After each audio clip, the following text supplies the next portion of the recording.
En el corazón de Roma yace el monumento más emblemático del Imperio Romano, el Coliseo.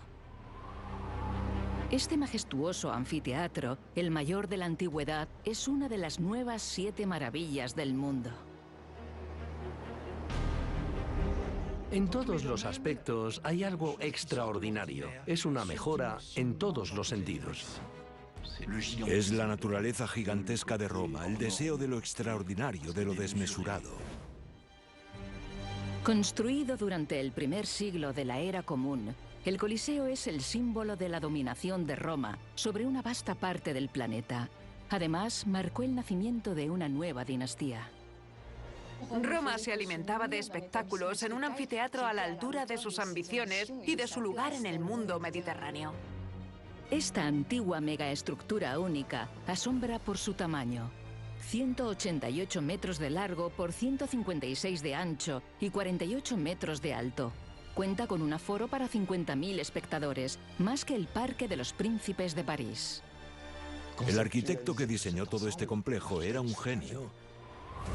Se necesitaron 100.000 metros cúbicos de travertino y 300 toneladas métricas de hierro para construir este coloso. Una proeza arquitectónica construida en solo 12 años, un registro que atestigua la magnitud del genio romano. ¿De qué tecnología disponían los constructores de la época para que este monumento alcanzara alturas tan extraordinarias? El Coliseo es la quinta esencia de una serie de innovaciones que se llevarían al límite. Es una auténtica concentración de tecnología moderna. El Coliseo se benefició de sistemas ultra sofisticados para mejorar la comodidad de los espectadores. ¿Qué estrategias desarrollaron los ingenieros del mundo antiguo para lograr tales proezas? Su construcción exigió un enorme trabajo logístico y el desarrollo de una ingeniería extremadamente compleja. El Coliseo concentraba todos los conocimientos tecnológicos de Roma y sigue en pie 2000 años después. El Coliseo era el escenario de los espectáculos más asombrosos. Luchas de gladiadores, combates de animales salvajes e incluso batallas navales. Para que fueran aún más espectaculares, los romanos idearon todo tipo de inventos revolucionarios. Puedes imaginarte a la multitud pidiendo sangre y al emperador siendo aclamado. Revelaremos los increíbles secretos de este monumento, que ha resistido el paso de los siglos, dejando en sus bloques de piedra las huellas de una historia que marcó la cuna de nuestra civilización. El Coliseo, la joya de Roma. Roma, una ciudad universal que alberga los lugares más sagrados de la cristiandad y las ruinas más espectaculares del Imperio Romano. Cada año, 6 millones de turistas acuden al Coliseo para descubrir su asombrosa historia y experimentar de primera mano su asombroso tamaño. Este legendario edificio, de 23.000 metros cuadrados, descansa sobre cimientos de 12 metros de profundidad, que representan no menos de 200.000 metros cúbicos de hormigón romano, el equivalente a 50 piscinas olímpicas. 80 entradas conducían a 56 filas de asientos. Pero lo más impresionante estaba bajo tierra, en un sótano laberíntico de 6 metros de profundidad, que albergaba máquinas enteramente dedicadas a los efectos escenográficos. Las trampillas se abrían en el suelo de madera y los leones o las panteras saltaban de repente al sol de la arena. Para entender cómo lograron estas considerables hazañas, nos remontamos 2000 años atrás, al año 64 de la Era Común.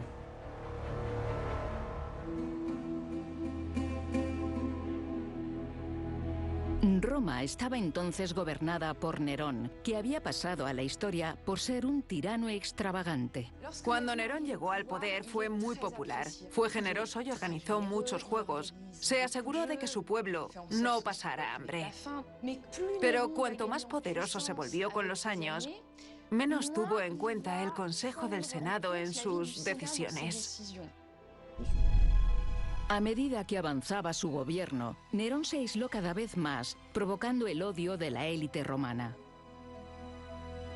En julio del año 64, un trágico suceso se convertiría en el punto de inflexión de su mandato. Roma tenía 1 millón de habitantes y no todos vivían en casas de mármol. La mayoría estaban hechas de madera o de cañas.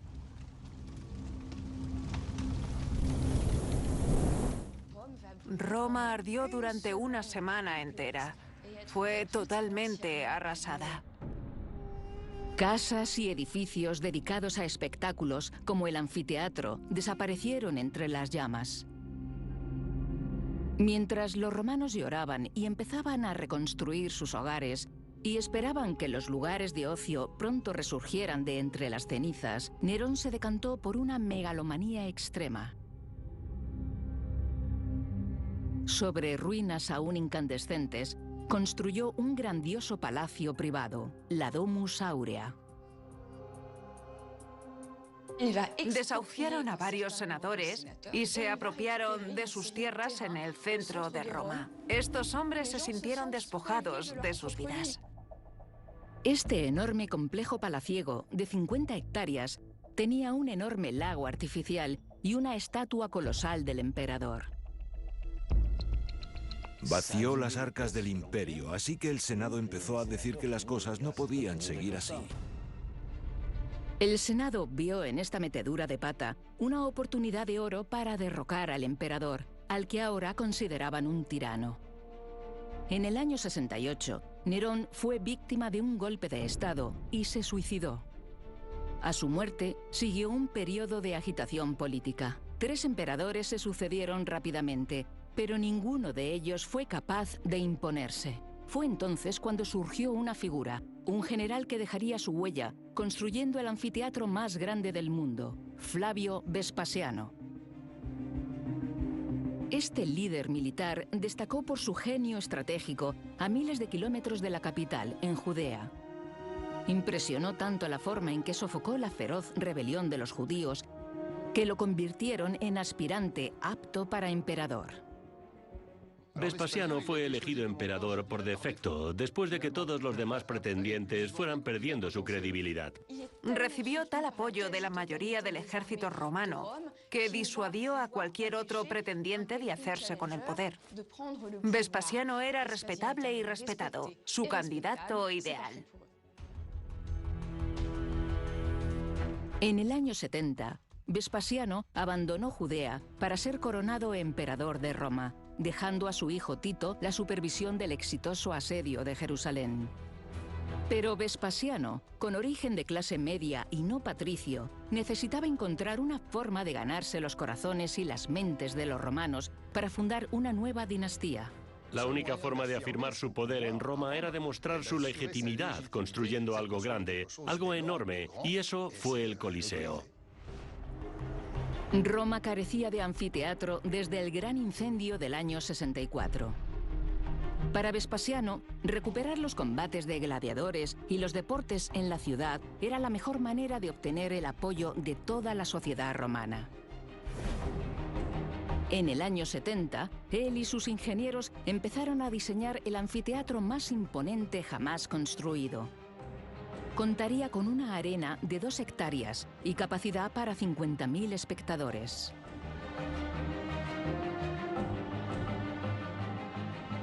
Quería un edificio emblemático que representara el poder de Roma. No quería algo temporal, quería construir para las generaciones venideras e incluso para la eternidad. Pero Vespasiano se enfrentó a un gran problema.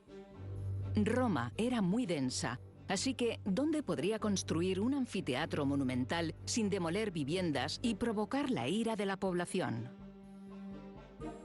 Tras la muerte de Nerón, la Domus Aurea fue parcialmente demolida, dejando un gran espacio vacío. Además, Nerón había convertido el terreno sin edificar en un inmenso jardín, por lo que había una gran superficie disponible.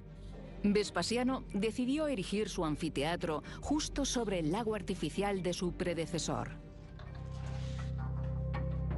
Una vez encontrada la ubicación ideal, los ingenieros se enfrentaron a otra dificultad más técnica. La composición del terreno tenía poca estabilidad. El problema era que esa ubicación estaba llena de arcilla, un material inestable para construir sobre ella. Si la arcilla se seca, la tierra se encoge. Cuando está húmeda, se hincha. Esto daña los cimientos. Es una ubicación muy complicada, ya que se encuentra en una llanura aluvial. Así que para dar mayor estabilidad a los cimientos, que tenían que soportar un peso descomunal, debían construir un lecho de roca artificial de 12 a 13 metros de profundidad. Para excavar 12 metros de profundidad con palas sin ayuda mecánica, se necesitaba una enorme fuerza de trabajo. Era casi imposible.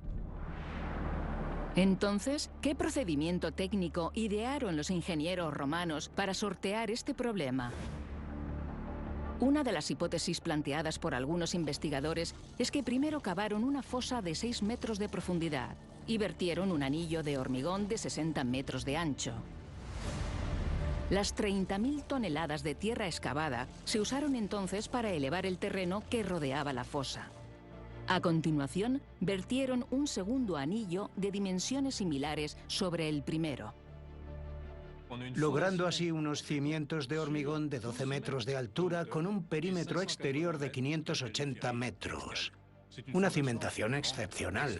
Se necesitaron más de 200.000 metros cúbicos de hormigón para llenarlos.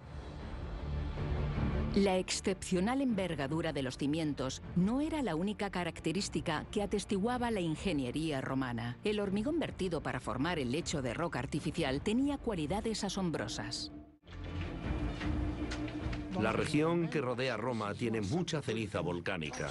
Esta ceniza, conocida localmente como puzzolana, contiene arcilla, y la arcilla produce un cemento extremadamente resistente.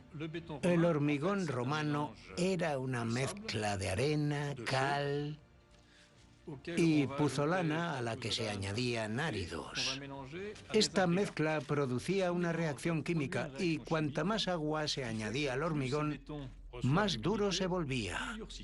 Era un hormigón que duraría para siempre. Una vez colocados los cimientos del anfiteatro, se inició la construcción del edificio propiamente dicho. Pero para erigir un coloso tan grandioso como Vespasiano deseaba, necesitaba encontrar una fuente de financiación a la altura de su ambición. La imponente obra requería una enorme cantidad de mano de obra y fondos ilimitados. Y la victoria de su hijo Tito en Jerusalén llegó en el momento perfecto. Vespasiano sabía que el Senado no le daría dinero, porque las arcas del Estado estaban vacías, así que dependía del botín de guerra traído de Jerusalén. Como siempre, con cada toma de una ciudad, todo es saqueado. Hay evidencia de esto en el Arco de Tito, en Roma, donde puede verse, entre muchas otras cosas, el santo candelabro de 7 brazos tomado del templo de Jerusalén. Y estos objetos preciosos fueron fundidos y convertidos en monedas. El impresionante botín de la conquista de Jerusalén no fue lo único que benefició a Vespasiano. El ejército romano también regresó con prisioneros. Sabemos que Tito tomó como prisioneros a 97.000 judíos de Jerusalén y sus alrededores. Por consiguiente, estos esclavos contribuyeron a la construcción del anfiteatro, ya que su venta ayudó a financiarlo. Aunque la venta de prisioneros era una auténtica fuente de ingresos para el imperio, muchos historiadores creen que los esclavos judíos participaron activamente en la construcción del Coliseo. Para trabajos no especializados, como verter hormigón y buscar materiales, es de suponer que usaban algunos de estos prisioneros. Sin saberlo, estos esclavos estaban contribuyendo a una importante innovación en el diseño de anfiteatros. Los ingenieros romanos habían previsto la cavea, el muro perimetral interior de 50 metros de altura, que se erigiría a ras de suelo y que se conocería como anfiteatro de estructura hueca, y fue la primera en la historia de Roma. Antes, los anfiteatros solían respaldarse en la ladera de una colina o en un terraplén. El gran inconveniente era que no podían elegir construir teatros y anfiteatros donde quisieran. Tenían que sobreponer las gradas en la falda de una colina, pero con la cavea de estructura hueca, los romanos lo revolucionaron todo. Asientos para 50.000 personas, animando y gritando. Imagínense su peso. Necesitaba mantenerse en pie. Para lograr la proeza arquitectónica de construir un anfiteatro de tales dimensiones en piedra, capaz de soportar su propio peso, los constructores romanos desarrollaron otra técnica revolucionaria. Unas arcadas superpuestas de una magnitud sin precedentes. Además de ser ligeros, los arcos tienen la ventaja de poder soportar el considerable peso del anfiteatro.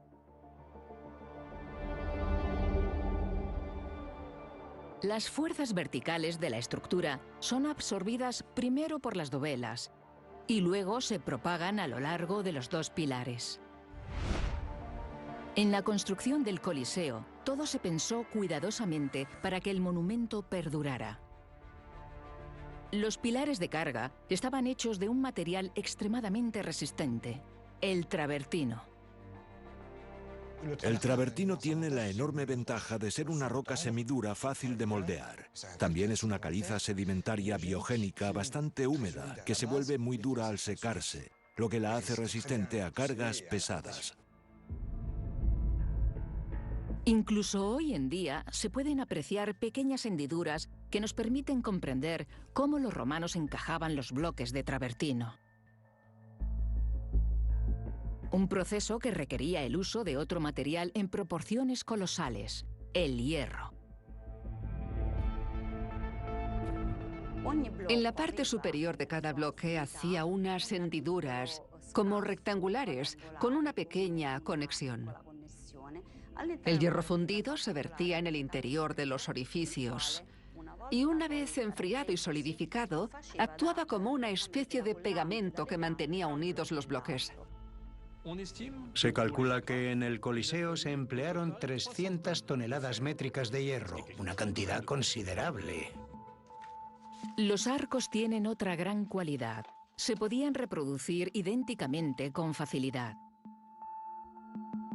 En el piso inferior, 80 arcos sucesivos forman la circunferencia del edificio. Este primer piso soporta 2 pisos superiores, cada uno con 80 arcos. La técnica de construcción de los arcos estaba bien diseñada.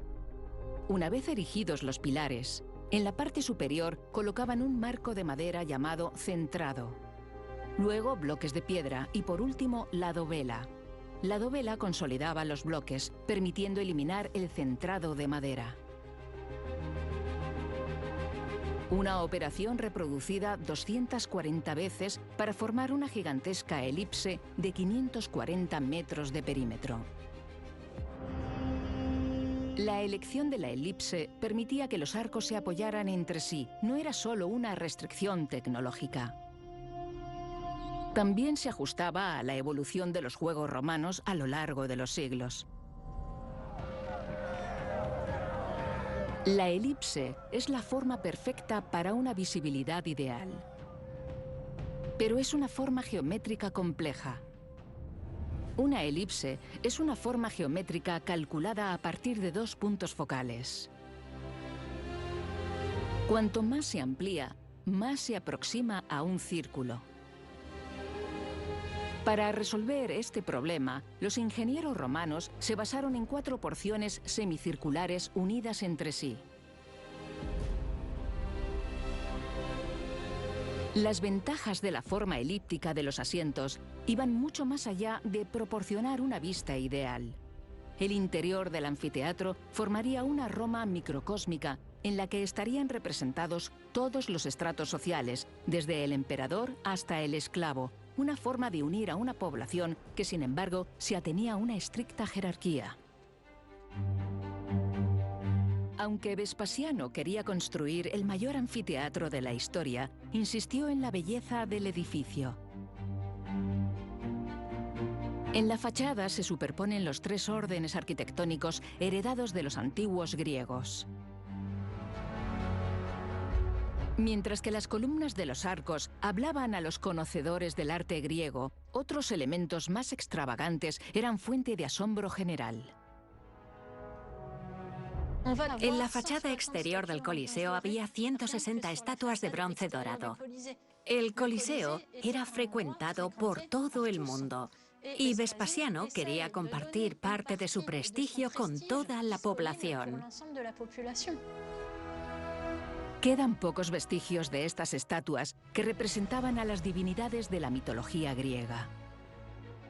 Aunque la fachada del Coliseo continúa impresionando hoy en día, el interior del monumento es también una demostración de la increíble eficiencia de los ingenieros romanos. La enorme arena emplea la misma estrategia repetitiva que el exterior. Un entramado de pilares de travertino repartidos por todo el monumento que sostiene un conjunto de muros y bóvedas. Esta estructura forma una serie de intersecciones de galerías radiales anulares. Las galerías superpuestas se construyeron por una razón, para soportar los asientos. La pendiente de los asientos se diseñó para ofrecer al público una visión óptima. El primer nivel está inclinado 30 grados. Las bahías de arriba a 40 grados. La mayoría de los combates eran cuerpo a cuerpo, y la gente quería estar lo más cerca posible para admirar la técnica de estos gladiadores de alto nivel. Por eso, incluso la parte superior ofrecía una vista razonable del combate.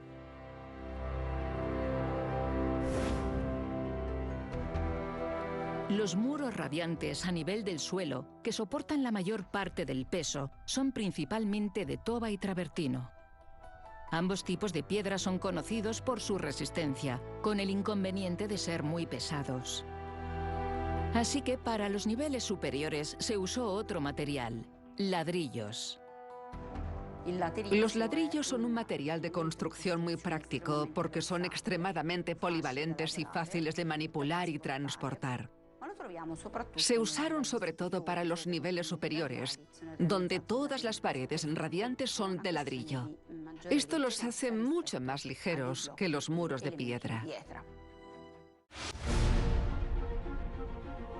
Esta estrategia de una sucesión de bóvedas y pilares permitió a los constructores terminar la construcción del Coliseo en un tiempo récord. Pero, ¿cómo pudieron supervisar eficazmente una obra tan gigantesca como el Coliseo?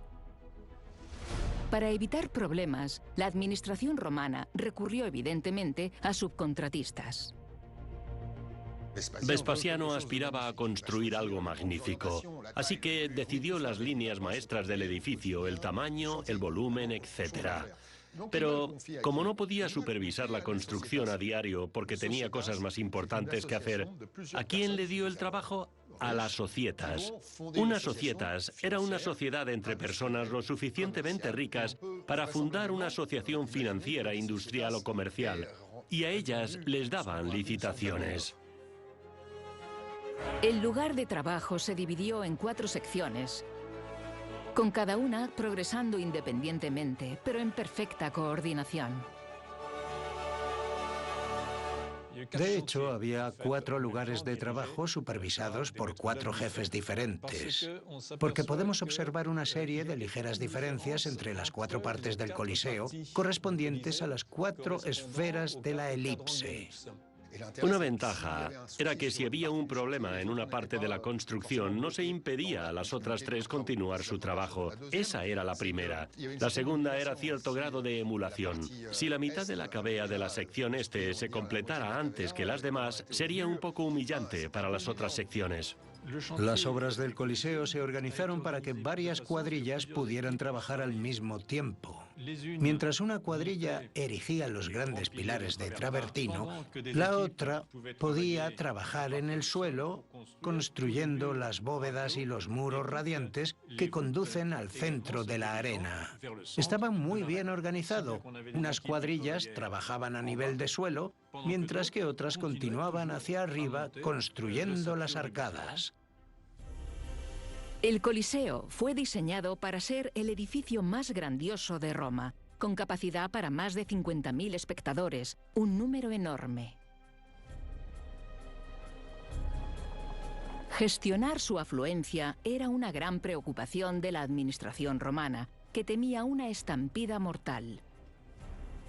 La gente no iba a ver un combate de gladiadores como se hace hoy en día con los partidos de tenis. Los futboleros más fanáticos son un parvulario comparados con los aficionados de entonces. Eran capaces de matarse entre ellos allí mismo.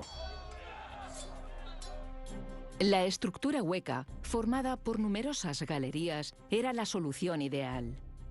Cada uno de los arcos de la planta baja servía de entrada, que llevaba a la gente a los pasillos, y luego directamente a las zonas de asientos. Pero los romanos fueron aún más lejos para hacer que la circulación de los espectadores fuera segura, desarrollando una organización digna de los mayores estadios actuales. El flujo de espectadores en el interior del Coliseo estaba muy bien organizado y era muy eficaz. A cada espectador se le daba una ficha con un número de arco. Así que no había preguntas. Tengo el número 78, así que entro por el arco 78. Es más, la ficha incluso te decía en qué fila estabas. Cada escalera solo daba servicio a 400 asientos, lo que permitía repartir uniformemente a los espectadores por todo el anfiteatro, evitando así atascos. Era tan eficiente que se cree que todo el anfiteatro podría ser evacuado en 15 o 20 minutos. La distribución de los espectadores en las zonas de asientos se basaba en una estricta jerarquía social. Cada clase social tenía lugares predeterminados y no se mezclaba con las demás. Los asientos ofrecían una visión invertida de la sociedad. Los mejor clasificados se sentaban abajo y los peor clasificados arriba.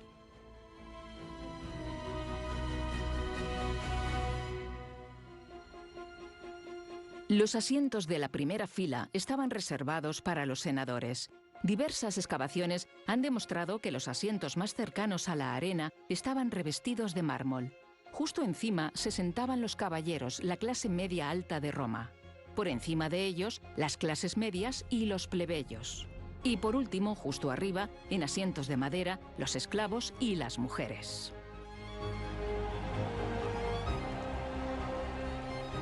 Las mujeres fueron relegadas al fondo, simplemente porque años antes, Augusto, el primer emperador de Roma, promulgó una ley que prohibía a las mujeres sentarse en primera fila, porque las mujeres eran propensas a enamorarse de estos gladiadores, así que era mejor que estuvieran lejos de la arena.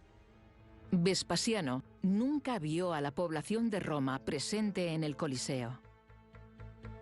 Murió en el año 79, cuando el anfiteatro aún estaba inacabado. Mientras Roma lloraba a su emperador, muy apreciado por traer la paz y reponer las arcas del Estado, su hijo Tito se convirtió en el nuevo gobernante del imperio. Era la primera vez que el hijo de un emperador sucedía a su padre. Cuando volvió de Judea, en Roma no apreciaba mucho a Tito porque se creía que su padre le había confiado demasiados poderes y además no lo tuvo nada fácil. Hubo un gran brote de viruela, la erupción del Vesubio en el año 79. Esas crisis se interpretaron como una señal de los dioses, y eso le hace pensar que Tito tiene que acelerar la culminación del Coliseo. En este momento, los 3 primeros niveles estaban terminados, pero faltaba la parte más alta, donde debían sentarse los esclavos y las mujeres. No obstante, se apresuró a inaugurarlo, porque, al igual que su padre antes que él, contaba con los beneficios políticos de la construcción del Coliseo.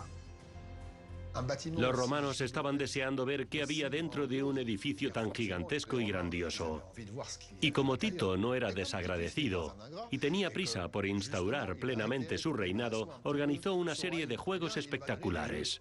La inauguración del Coliseo fue un acontecimiento excepcional que duró 100 días, con espectáculos en el Coliseo, pero también en otros lugares de la ciudad. En el año 80, la inauguración del Coliseo fue una fuente de entusiasmo desenfrenado durante 100 días. Para asegurarse de que el acontecimiento respondía a las expectativas de su pueblo, Tito organizó un tipo de espectáculo tan grandioso como imponente: la naumaquia. La naumaquia era un espectáculo algo inusual en el que se representaba una batalla naval entre dos barcos e incluso recreaciones de batallas navales famosas. Llenaban dos barcos de gente y hacían que se mataran unos a otros. Era una forma de reducir las reservas de esclavos. Les daban armas y les decían que salieran a matar. Eran espectáculos grandiosos. Aún quedan muchas preguntas por responder sobre lo que supusieron estos espectaculares combates navales, y en particular cómo se introdujeron las naves en el interior del Coliseo. Los expertos coinciden en que se construyeron dentro de la propia arena. El Coliseo, una simple arena rodeada de gradas, no estaba adaptado a este tipo de juegos acuáticos. El primer paso debió ser retirar el suelo de madera de la arena para dejar al descubierto la fosa de los cimientos llena de agua. Se necesitaron unos 7.000 metros cúbicos de agua para llenar la fosa. El equivalente en volumen a 100 contenedores de transporte. ¿Cómo superaron los ingenieros la dificultad técnica de suministrar tanta agua al Coliseo? Aunque no sabemos exactamente cómo lo hicieron, algunos investigadores creen que la arena solo pudo inundarse usando la increíble red de acueductos de la capital. No tenemos una respuesta precisa, pero sabemos que el emperador Claudio había construido en las cercanías un enorme acueducto de 80 kilómetros de longitud, el Aqua Claudia. Nerón lo amplió después con un puente acueducto que cruzaba parte de la ciudad. Esta parte del acueducto, erigida por Nerón, se extendía por la colina de Celio, a unos cientos de metros del Coliseo. Es probable que fuera esta parte de la red que llenaba el lago artificial de Nerón y más tarde la arena del Coliseo. Una vez terminadas las batallas navales, los ingenieros tuvieron que ingeniar una manera de vaciar el foso de la arena. Los canales de evacuación del agua son extremadamente grandes, mucho más que para el agua de lluvia. Así que es bastante probable que se construyeran especialmente para vaciar la arena de agua en un tiempo récord. De hecho, el Coliseo estaba equipado con un sistema de drenaje extremadamente eficaz. Un primer canal recorría la circunferencia de la fosa bajo la arena. Este desagüe, a su vez, estaba unido a dos canales anulares externos. El primero tenía 1,5 metros de profundidad, el segundo 8 metros bajo tierra. Cada canal fluía en la misma dirección, hacia el río Tíber. Se cree que este ingenioso sistema pudo evacuar el agua de la naumaquia con rapidez y facilidad. Tito deslumbró a su pueblo con juegos extraordinarios que duraron 100 días. Pero los espectáculos no siempre eran cómodos para los espectadores, sentados todo el día en gradas de piedra bajo un sol abrasador.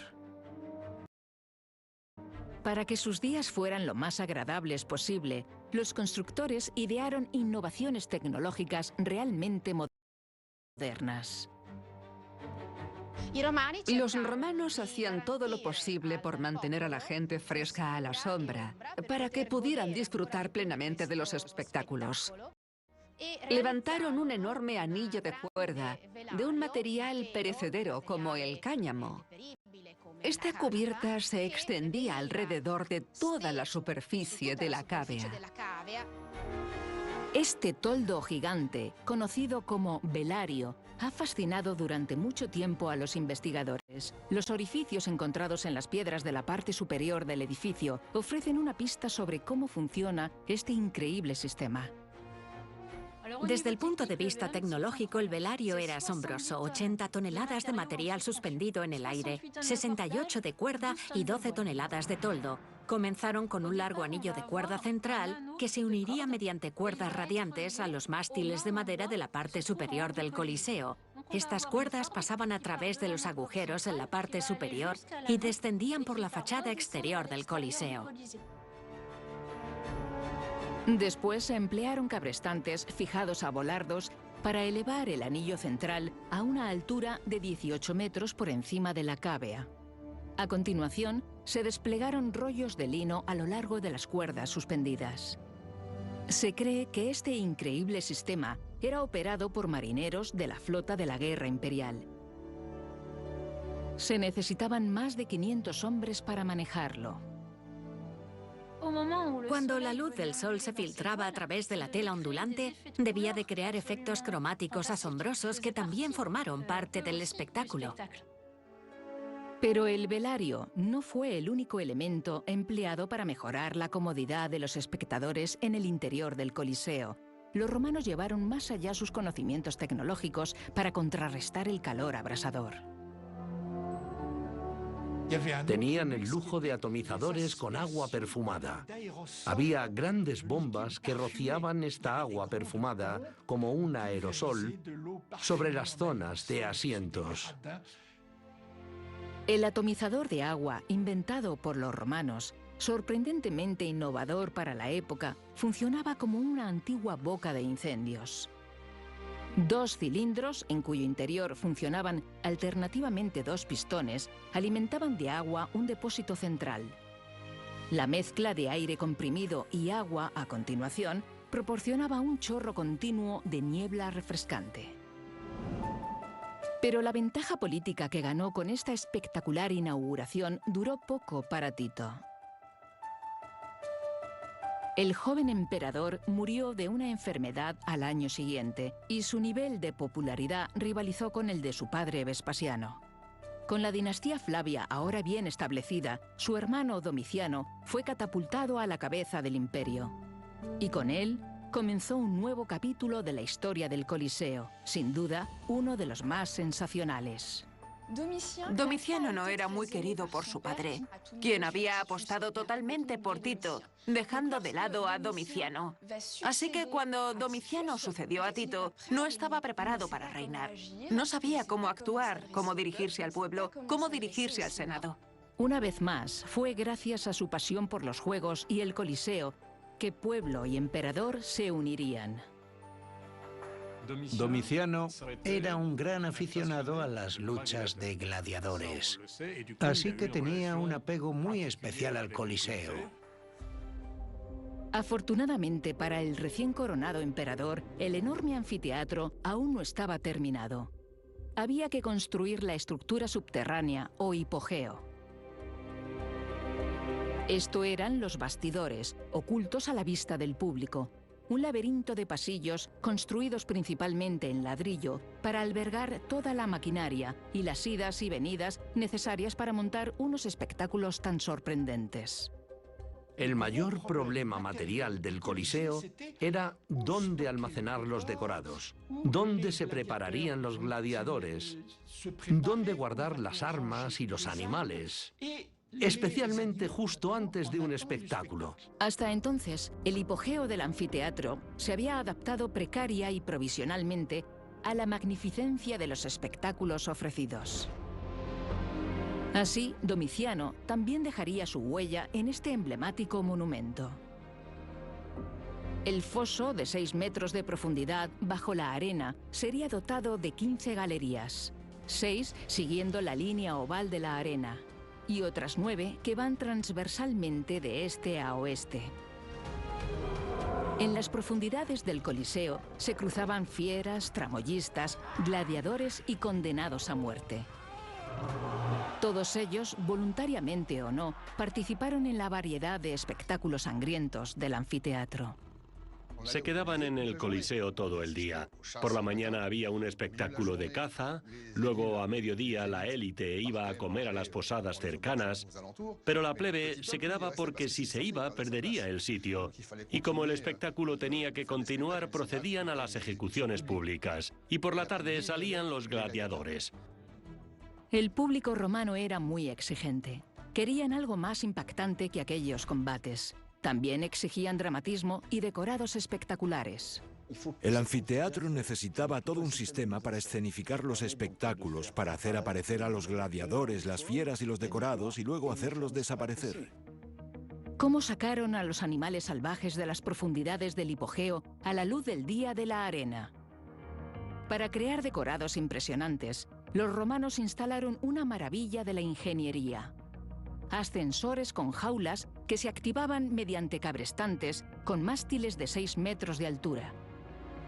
Para accionar el mecanismo y contrarrestar el peso de las jaulas, se necesitaban 8 obreros repartidos en 2 niveles. Y cuando las jaulas llegaban a la arena, surgía la magia. Las jaulas permanecían ocultas justo debajo de la arena. Entonces, en el momento justo, las trampillas se abrían y conectaban una rampa desde la jaula a la arena. De esa manera se conseguía que los animales aparecieran de repente.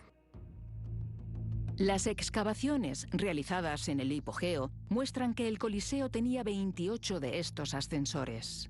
El interior del hipogeo debía de ser indescriptible. Se podía percibir el sudor de los tramoyistas, el sudor de los presos, el olor a miedo, los excrementos de animales, el ruido proveniente del Coliseo. Todo eso mezclado con el calor, como si estuvieran en el mismo infierno. Los escritores de la época describían cacerías espectaculares con bestias salvajes capturadas al otro lado del mundo. Soltaban a cientos de leones al mismo tiempo, o a otros animales como antílopes. Los animales fueron los desafortunados protagonistas de 2 tipos de espectáculo matutino: enfrentamientos con cazadores armados y altamente adiestrados, así como combates entre especies. Las cacerías solían ser de animales muy exóticos, una ostentosidad más de aquel imperio. A mediodía se mostraban muy pragmáticos, aprovechaban las bestias salvajes que quedaban vivas para que devorasen a los condenados a muerte, aunque esto era de interés secundario para la mayoría porque era la hora de comer. Mientras que las ejecuciones interesaban a un público limitado, el plato fuerte del día, los combates de gladiadores, enloquecían a toda la multitud.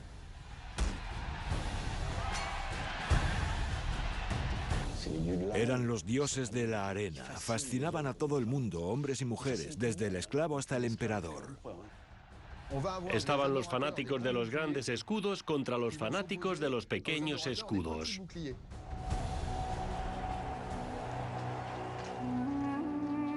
En las galerías del Coliseo se encontraba el antepasado del merchandising. En los puestos se vendían lámparas de aceite y estatuillas de los gladiadores más populares de la época.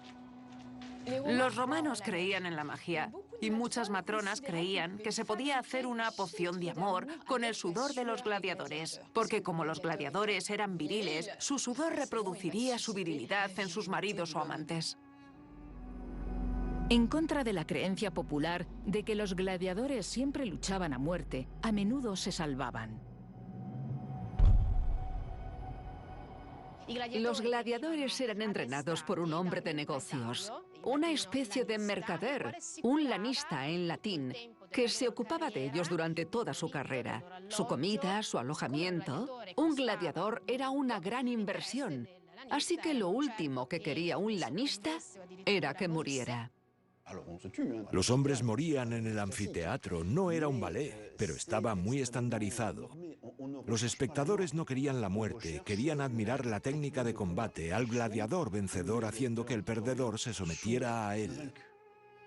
50.000 espectadores. Y aquí es donde cualquier romano de a pie podía sentirse importante, porque tenía la vida o la muerte del perdedor en sus manos.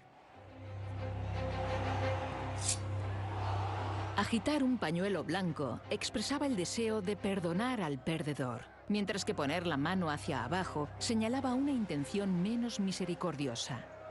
Y ahí es donde se esperaba que el emperador siguiera el juego y dijera: yo soy simplemente el árbitro, sois vosotros, los ciudadanos de Roma, quienes debéis decidir. La forma en que el imperio supo vincularse con su pueblo explica la excepcional longevidad de la hegemonía romana y quedó plasmada en este monumento único, el Coliseo.